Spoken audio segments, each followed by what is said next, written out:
నా నాయకి సినిమా తగలబెట్టేశారు. అరే ఇది మీ నాయక సినిమా నెగిటివ్ కాదండి బాబు. రామ్ గోపాలవరం తీసిన కథ, స్క్రీన్ ప్లే, దర్శకత్వం అప్పలరాజు నెగిటివ్. జ్ఞానం ఏదేమో అప్పలరాజు రాసుంటే వాళ్ళు ఏమో కన్ఫ్యూజ్ అయిపోయి తగలెట్టేశారు ఇక్కడ.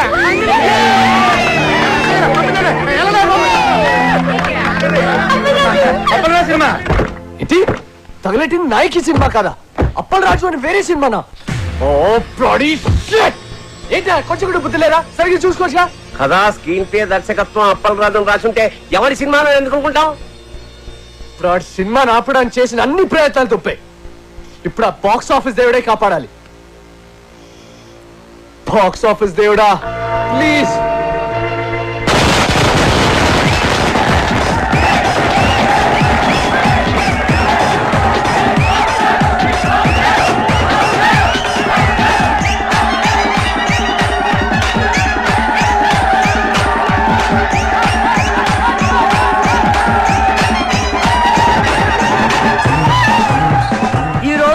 రెండు పెద్ద సినిమాలు బాక్సాఫీస్ ముందు పోటీ పడ్డాయి. అందులో ఒకటి బాబులకే బాబు అయిన బాబు గారు ప్రముఖ దర్శకుడు వై వెంకట కాంబినేషన్ లో వచ్చిన ప్రాణం తీస్తా, మరొకటి కేటీ కనిష్కల క్రేజీ కాంబినేషన్ లో కొత్త దర్శకుడు అప్పలరాజు దర్శకత్వంలో వచ్చిన నాయకి. మరి రెండు సినిమాల భవిష్యత్తు ఏ విధంగా ఉండబోతుంది అనేది మరి కొద్దిసేపట్లో మనం తెలుసుకోబోతున్నాం. ఈ రెండు సినిమాల గురించి ముందుగా క్రిటిక్స్ ఒపీనియన్స్ తెలుసుకుందాం. బాబు గారు వై వెంకట్ల కాంబినేషన్ లో వచ్చిన ప్రాణం తీస్తా సినిమా సూపర్ డూపర్ హిట్. ఇది వరకున్న బాక్స్ ఆఫీస్ రికార్డులన్నిటిని ఈ సినిమా బద్దలు కొట్టే పరిస్థితి కనిపిస్తోంది. ఈ సినిమాలో బాబు గారు తల వెంట్రుకతో 900 మంది నరికి చంపే ఎపిసోడ్ ఈ సినిమాకి హైలైట్.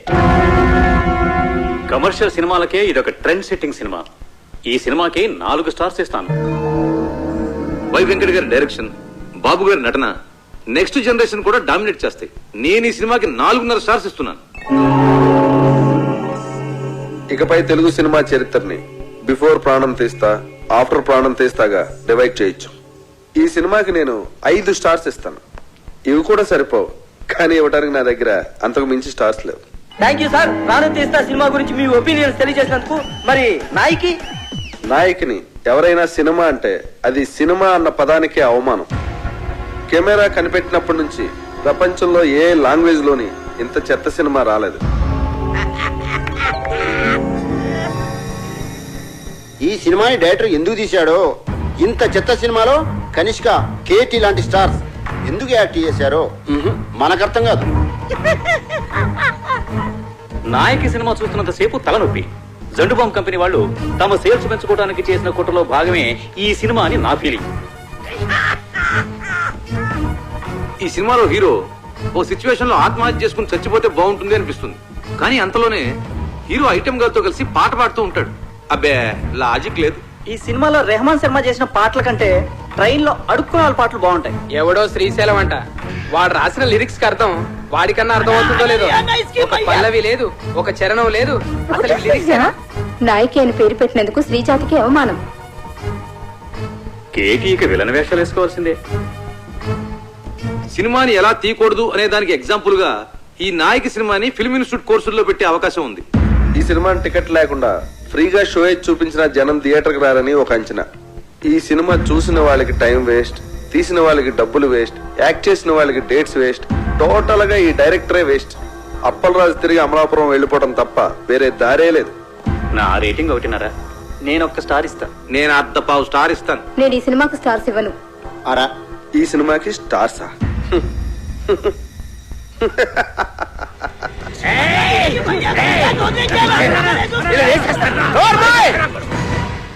వాళ్ళు మాట్లాడిన దాంట్లో తప్పే ఉంది. నీ పాటలు వాళ్ళు చెప్పిన దానికంటే పరమ చెత్త. అన్న పాటలంట అవరా బా.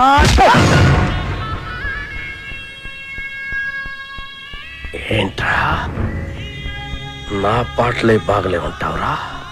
నాకు దిమాగ్ ఖరాబ్ అయిందంటే చంపేస్తాను నా కొడక. ఓకే, నీ ముఖానికి పాటలు కావాలరా? చెత్త చెత్త చేసావు నా సినిమాని.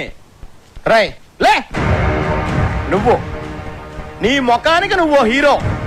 ఐటమ్ సాంగ్ వద్దురా మగడా నెత్తి నోరు కొట్టుకుని చెప్తున్నా వినకుండా పెట్టించావు. చూడు ఇప్పుడు ఏం జరిగిందో. అదిగా చెప్పరాజు. సెక్స్ సినిమాలు తీసుకునే నువ్వు నా నాయకిని కూనీ చేయడానికి పుట్టావురా. నీకు తోగ్గాడుంటాడు ఆడెక్కడా? రాయ్ ఇలా రా. ఈడో పెద్ద క్రియేటర్ లా పోజు పెట్టి అడ్డమైన సలహాలు నాకు చెప్పి నన్ను ప్రతి విషయంలోనూ కాంప్రమైజ్ చేయించి అసలు నా సినిమాలో ఏవైతే ఉండకూడదని నేను అనుకున్నానో అవన్నీ పెట్టించి అసలు నేను అనుకున్న కథ ఏంటి, తయారైన సినిమా ఏంటి? కథ విషయంలో ఏ లెట్టొద్దు అన్నాను. ట్రాజడీ సినిమాలో ఐటమ్ సాంగ్స్ వద్దు అన్నాను. హీరో సూసైడ్ చేసుకోవాలి అన్నాను. హీరోయిన్ కి మేకప్ వద్దు, మోడర్న్ కాస్ట్యూమ్స్ పనికిరావు అన్నాను. కొత్త బట్టలు కావాలని దీని అమ్మ. రాయ్, ఈ రౌడీ గాడు పాటలు రాయడం ఏంటి అన్నాను. అసలు ఆ రింగ్ టోన్ రెహమాన్ గాడు మ్యూజిక్ డైరెక్టరే కాదన్నాను. వెళ్ళా. నేను అమలాపురం రంభా థియేటర్లో సినిమా చూస్తున్నప్పుడు అసలు ఏమనుకున్నాను, ఏం చేయడానికి ఇక్కడికి వచ్చాను, మీరంతా కలిసి నాతో ఏం చేయించారు? ఎవడికి నచ్చినట్టు ఆడి మార్చేసి ఎవడికి ఇష్టం వచ్చింది ఆడి పెట్టేసి నా నాయకిని సర్వనాశనం చేశారా, నాశనం చేశారు.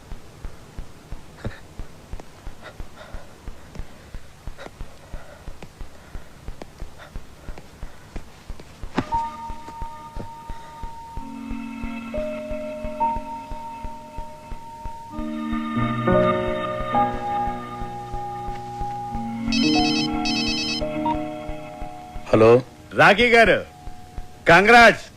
మీ సినిమా సూపర్ డూపర్ హిట్. బాబు గారు యాక్ట్ చేసిన ప్రాణం తీస్తా డిజాస్టర్. దానికి షోకి కలెక్షన్లు పడిపోతున్నాయంట. మన సినిమాకి షోకి కలెక్షన్లు పెరిగిపోతున్నాయట. బ్లాక్ లో మన సినిమా టికెట్ 1000 రూపాయలకి కూడా దొరకటం లేదట. రిపీట్ ఆడియన్స్, జనం గోల, కేకలు, అరుపులు. ఏమండి, మేము అసలే డల్ మూడ్ లో ఉంటే మధ్యలో మీ జోక్స్ ఏంటండి? జోక్ ఏంటండి? మీరు టీవీ పెట్టుకోండి, మీకే తెలుస్తుంది.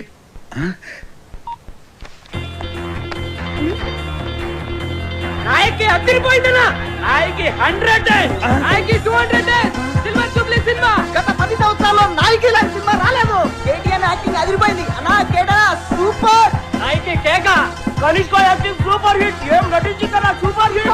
ఆయన ఎవరో కొత్త రైటర్ శ్రీశైలం అన్న రాసిన సాంగ్స్ అదిరిపోయింది. Super super. Appal Raju direction super కాదు, సూపర్ డూపర్. ఈ డైరెక్షన్ సూపర్. ఈ సినిమాలో రెహమాన్ సర్వర్ చూసి ఏ రెహమాన్ కావాలి. ఏఆర్ రెహమాన్ ఈ పాట 10 సంవత్సరాలుగా రింగ్ రోడ్డు లాంటి పాట రానేలేదు. రింగ్ రోడ్డు కాడ పోసి రంగనాయకి ఐటమ్ సాంగ్ ఉంటేనే సినిమా సూపర్ డూపర్ హిట్ అవుతుందని చెప్పానా? నేను మోడర్న్ డ్రెస్ వేస్తేనే జనం చూస్తారని చెప్పానా? రింగ్ రోడ్ సాంగ్ చెప్పానా? సిచ్యువేషన్ లేని సాంగ్ హిట్ అవుతుందని చెప్పానా? సినిమాకి లాజిక్ అక్కర్లేదని చెప్పానా? హీరో సూసైడ్ చేసుకోపోతేనే సినిమా సూపర్ హిట్ అవుతుందని చెప్పానా? ఆడియన్స్ కి బార్ డాన్స్ లే కరెక్ట్ అని చెప్పలే? కొత్త రకం స్క్రీన్ ప్లే వద్దని చెప్పానా? ఆంగ్లం తెలుగు సినిమా చేస్తారని చెప్పాను కదా సార్. నాకు నచ్చితేనే హిట్ అని చెప్పానా? చెప్పావు. నేనేం చెప్పలేదే.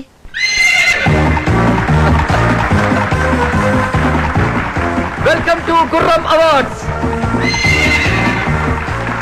సంచలనాత్మక విజయం సాధించిన అప్పల్ రాజు గారి నాయకి సినిమా ఈ ఏడాది గుర్రం అవార్డ్స్ ని మొత్తం డామినేట్ చేయబోతోందని నేను చెప్తే మీరెవ్వరూ ఆశ్చర్యపోరని నాకు తెలుసు.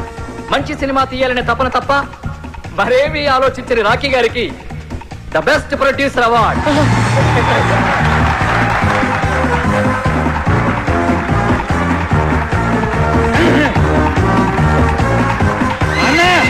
ఇది మీకోసం.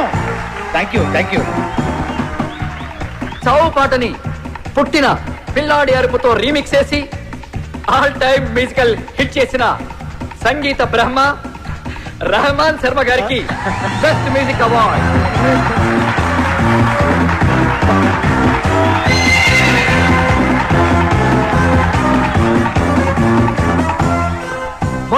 బంగారి పెన్ను పట్టుకుని తన పాటలతో మహా గీత రచయితల్ని మట్టి కరిపించిన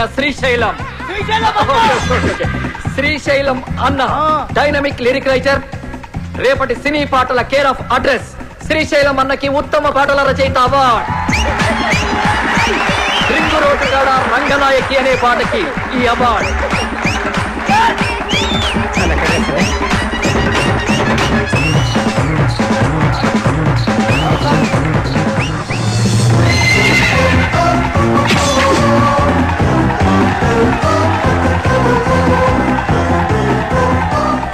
రొటీన్ స్టెప్స్ తో విసిగిపోయిన ప్రేక్షకులకి ఓ బార్ డాన్స్ ఊపుతో కొరియోగ్రఫీ చేసి డాన్స్ లో కొత్త ట్రెండ్ ని క్రియేట్ చేసిన మన సరళక్కకి బెస్ట్ కొరియోగ్రాఫర్ అవార్డ్.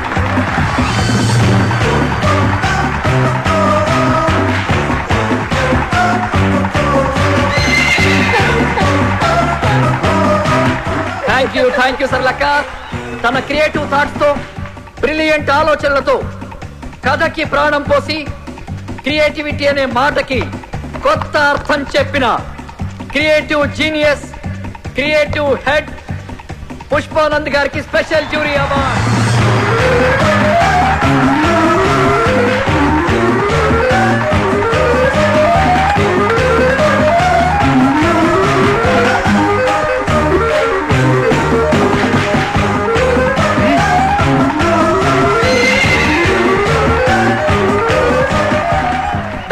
కేటీ గారు ఎరగదీసి చేసిన క్యారెక్టర్ గాను ఏమాత్రం కన్సిస్టెన్సీ తగ్గకుండా పర్ఫెక్ట్ గా పర్ఫార్మ్ చేసినందుకు గాను ఈ మేటి బెస్ట్ పర్ఫార్మెన్స్ అవార్డ్ కేటీ గారికి. కేటీ గారు please welcome to the dance.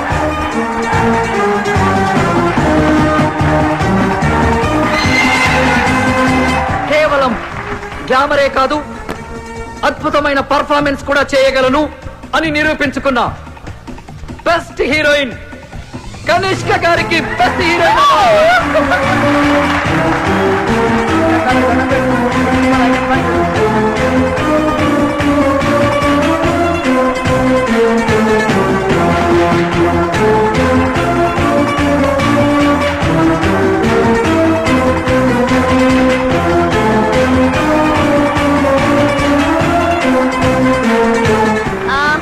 very thanks to my co-star Katie. Thank you so much. Thank you Kanishka. Final గా మనందరం ఎదురు చూస్తున్న best director award. Cinema start అయినప్పటి నుంచి చివరి వరకు కడుపు పొనవ్విన ఆడియన్స్ సాక్షిగా సినీ చరిత్రలోనే ఆల్ టైమ్ బెస్ట్ కామెడీ చిత్రాన్ని అందించిన సంచలన దర్శకులు అప్పల్ రాజు గారికి all time best comedy director award. Best comedy director Appal Raju గారికి స్వాగతం, సుస్వాగతం.